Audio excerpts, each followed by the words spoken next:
રાજકોટ શહેરમાં આવતીકાલે તિરંગા યાત્રાનું આયોજન કરવામાં આવ્યું છે, જે અંગે શહેરના મેયર નયનાબેન પેઢડિયાએ નિવેદન આપ્યું હતું.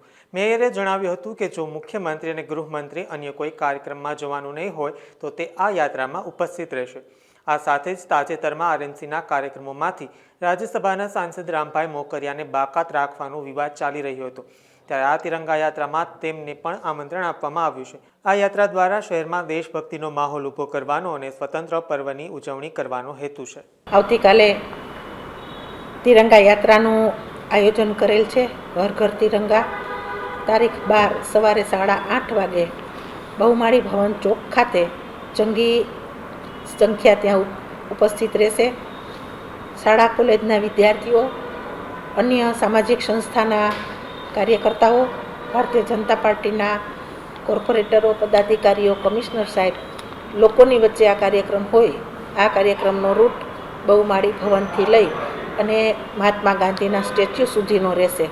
આના માટેના પ્રયત્ન અહીંથી કોર્પોરેશનમાંથી અમે ચાલુ રાખ્યા છે. જો ઉપસ્થિતિ હશે તો સાહેબ આવશે, નહીંતર અન્ય મહાનુભાવોની હાજરીમાં આ કાર્યક્રમ છે એ કરવાનો રહેશે. એટલે દરેક વિસ્તારની અંદર પોતાના ઘર ઉપર પબ્લિક તિરંગા લગાવી શકે, તેમજ 15મી ઓગસ્ટ પણ સ્વતંત્ર પર્વ નજીક હોય, પોતાના ઘરની અંદર તિરંગા લગાવે, તિરંગાનું માન જાળવે અને તિરંગાને નીચે પણ ક્યાંય ન અટકે તેનું પણ એક માન રાખે.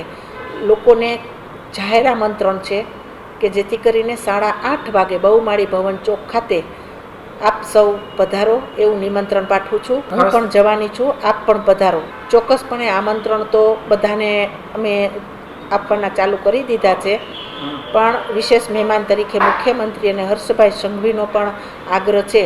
જો એને અન્ય કાર્યક્રમોમાં જવાનું ન હોય તો રાજકોટની અંદર આવશે. એના માટે થઈને અમે અત્યારે અમારા પ્રયત્ન અમે ચાલુ રાખીએ છીએ. રામભાઈને પણ એક આમંત્રણ પત્રિકા પાઠવવામાં આવી છે અને રામભાઈનો આ જે મેસેજ છે એ મારા માનવા પ્રમાણે ખોટા મેસેજ ગયા છે.